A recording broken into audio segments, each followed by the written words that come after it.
வணக்கம் நண்பர்களே. தினம் ஒரு திருக்குறள் பகுதியில் இன்று திருக்குறளில் மன்னரை சேர்ந்தொழுகல் என்ற அதிகாரத்திலிருந்து ஒரு குறளையும் அதன் பொருளையும் காண்போம்.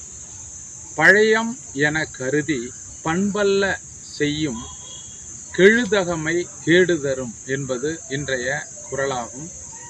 இதனுடைய பொருளாவது, நாட்டை ஆளக்கூடிய அரசரோ அல்லது அதிகாரத்தில் உள்ளவர்களோ நமக்கு நீண்ட காலமாக நண்பர்களாக இருக்கிறார்கள், நமக்கு நீண்ட காலமாக நெருக்கமானவர்களாக இருக்கிறார்கள் என்று கருதி நாம் தவறான செயல்களையோ விதிமுறைகளுக்கு முரணான செயல்களையோ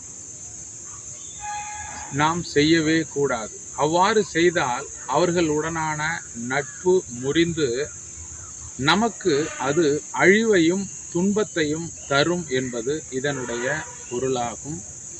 அதாவது, அதிகாரத்தில் உள்ளவர்கள் நமக்கு நட்பாக இருக்கிறார்கள், நெருக்கமானவர்களாக இருக்கிறார்கள் என்று கருதி நாம் வரம்பு மீறி செயல்படவே கூடாது. அவ்வாறு வரம்பு மீறி செயல்பட்டால் அந்த செயல்பாடே நமக்கு அவருடனான நட்பையும் முறித்து நமக்கு துன்பத்தையும் கொடுக்கும். எனவே இதனை நாம் அனைவரும் நம்முடைய தினசரி வாழ்க்கையில் பயன்படுத்துவோம்.